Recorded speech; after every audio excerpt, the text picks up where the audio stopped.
Let's talk about reinforcement learning. This is kind of a fun little concept here. You can think about in terms of the game Pac-Man, one of my all-time favorites. So the idea behind reinforcement learning is that you have some sort of agent, in this case Pac-Man, that explores some sort of space, and in our example that space will be the maze that Pac-Man is in, and as it goes he learns the value of different state changes within different conditions. So for example, here the state of Pac-Man might be defined by the fact that it has a ghost to the south and a well empty space to the north and east, and that might define the current state of Pac-Man. Okay, and the state changes it can take would be to move in a given direction, and I can then learn the value of going in a certain direction. So for example, if I were to move north, nothing would really happen, there is no real reward associated with that.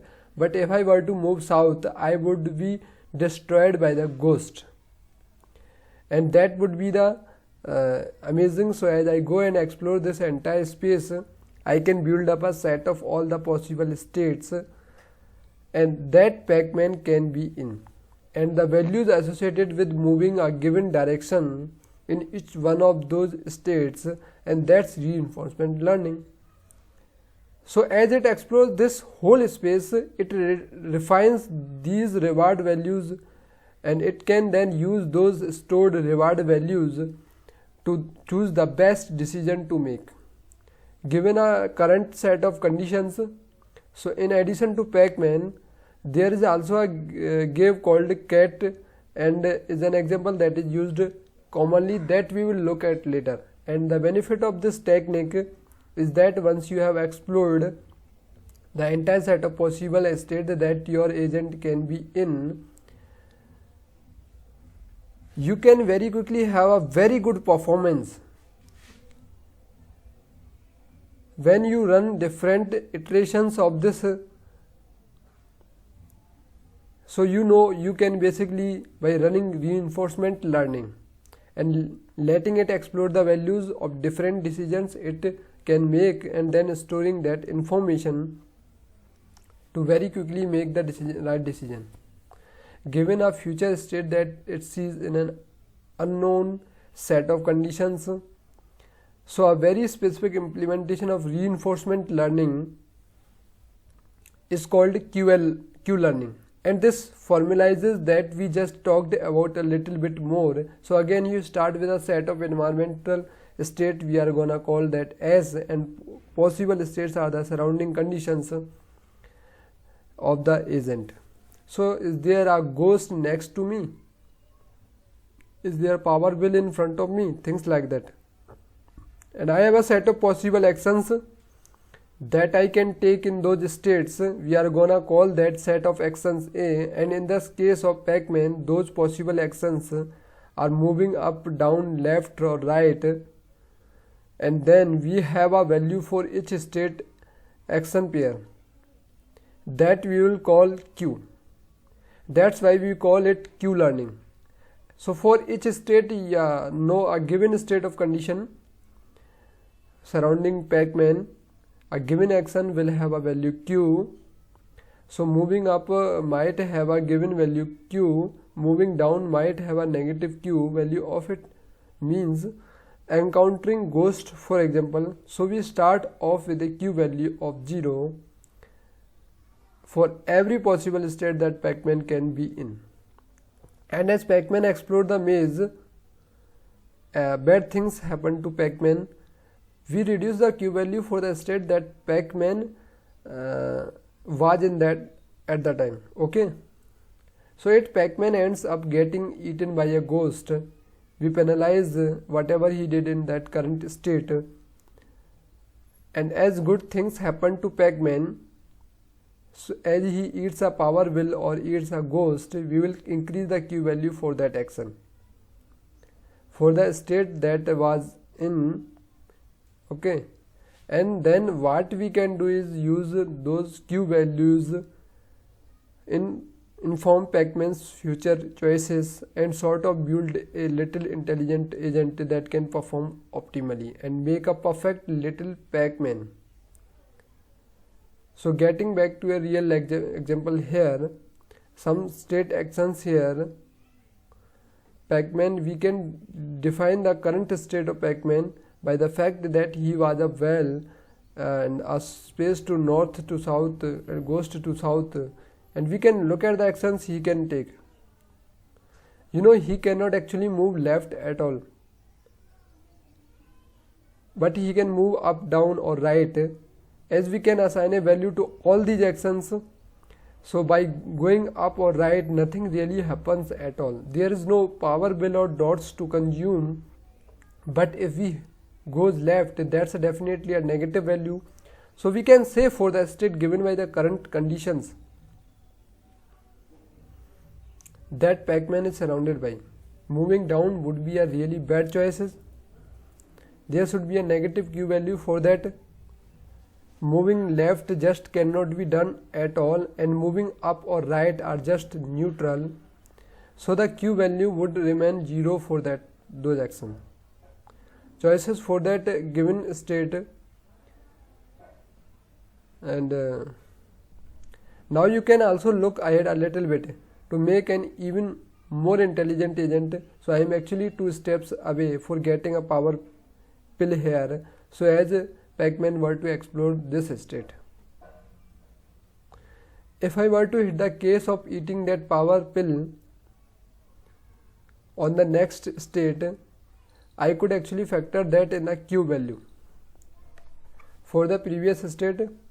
And if you just have some sort of a based on how far away you are in time, how many steps away you are, you can factor that all in together. So that's a way of actually building in a little bit of memory into the system. So the q value that I experience when I consume that power pill might actually give a boost to the previous q values that I encountered along the way.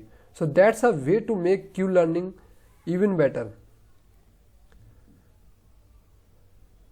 So one problem we have in reinforcement learning is the exploration of problem. How do I make sure that I efficiently use all the different states and actions during the exploration phase?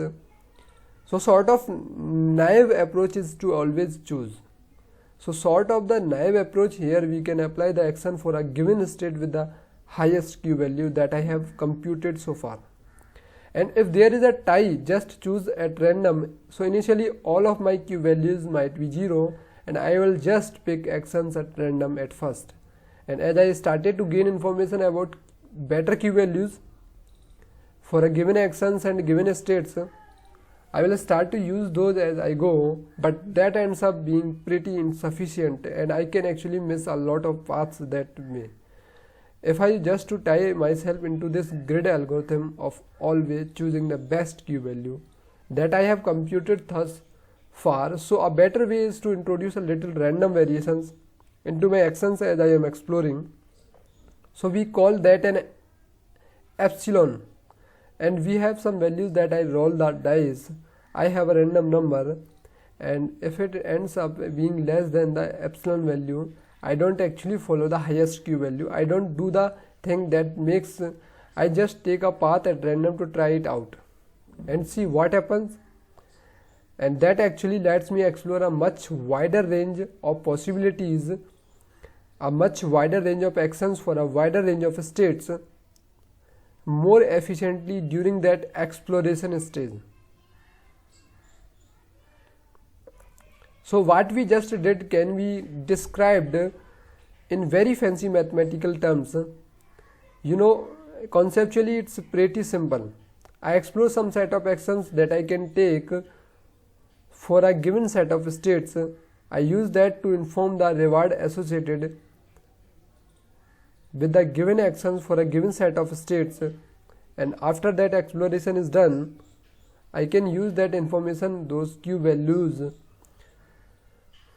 to intelligently navigate through an entirely new maze. For example, but this can also be called a Markov decision process. So again, a lot of data science is just assigning a fancy intimidating names to simple concepts, and there is a ton of that in reinforcement learning. So if you look up the definition of Markov decision process, it is a mathematical framework for modeling decision making. Decision making, what action did we take given a set of possibilities for a given state? In situations where outcomes are partly random, kind of like our random exploration there, and partly under the control of a decision tree, the decision maker being our Q values that we computed. So MDP's Markov decision process are a fancy way of describing our exploration algorithm that we just described for reinforcement learning, and the notation is given similar. States are still described as S, and S prime is the next state that we encounter.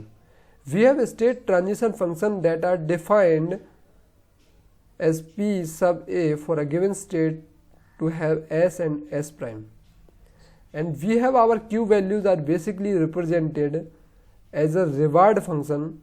So R sub A value for a given S and S prime.